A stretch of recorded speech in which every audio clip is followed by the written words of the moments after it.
বিশ্ববিদ্যালয়ের proctor doctor Asif Ali মাহবুব হাসান।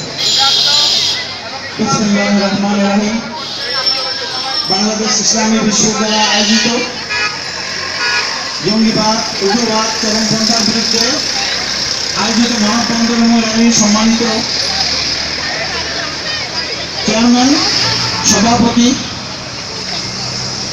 বাংলাদেশ ইসলামী বিশ্ববিদ্যালয়ের সম্মানিত vice chancellor professor doctor Amanullah Chowdhury, এখানে উপস্থিত আছেন বিভাগ ট্রাস্টের সম্মানিত সদস্যবৃন্দ, উপস্থিত আছেন বিশ্ববিদ্যালয়ের ট্রেজারার, সম্মানিত রেজিস্ট্রার মহোদয়, সম্মানিত কর্মচারী, কর্মকর্তা এবং শিক্ষকবৃন্দ এবং আমার সুপ্রিয় ছাত্রছাত্রীবৃন্দ, আপনারা সবাই অভিনীত আছেন।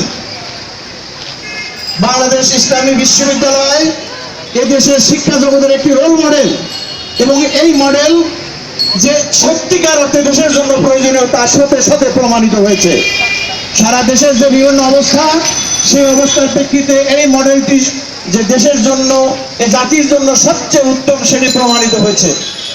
এই বিশ্ববিদ্যালয়ের ছাত্ররা জঙ্গিবাদে বিশ্বাস করে না, এই বিশ্ববিদ্যালয়ের ছাত্ররা চরমপন্থায় বিশ্বাস করে না, এই বিশ্ববিদ্যালয়ের ছাত্রছাত্রীরা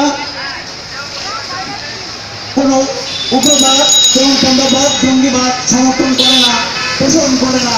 তার প্রমাণ আজকে আমরা দেখতে পাচ্ছি। ছাত্রছাত্রী, শিক্ষক, কর্মকর্তা, কর্মচারী, বিশ্ববিদ্যালয়ের প্রশাসন এবং বিশ্ববিদ্যালয়ের সম্মানিত পুলিশ অধিকারীরা সবাই উপস্থিত আছেন।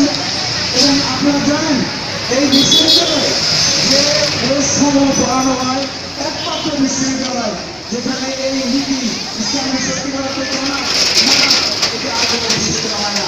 যার কারণে এই বিশ্ববিদ্যালয়ের ছাত্ররা কখনোই নীতিগ্রস্ত হয় না।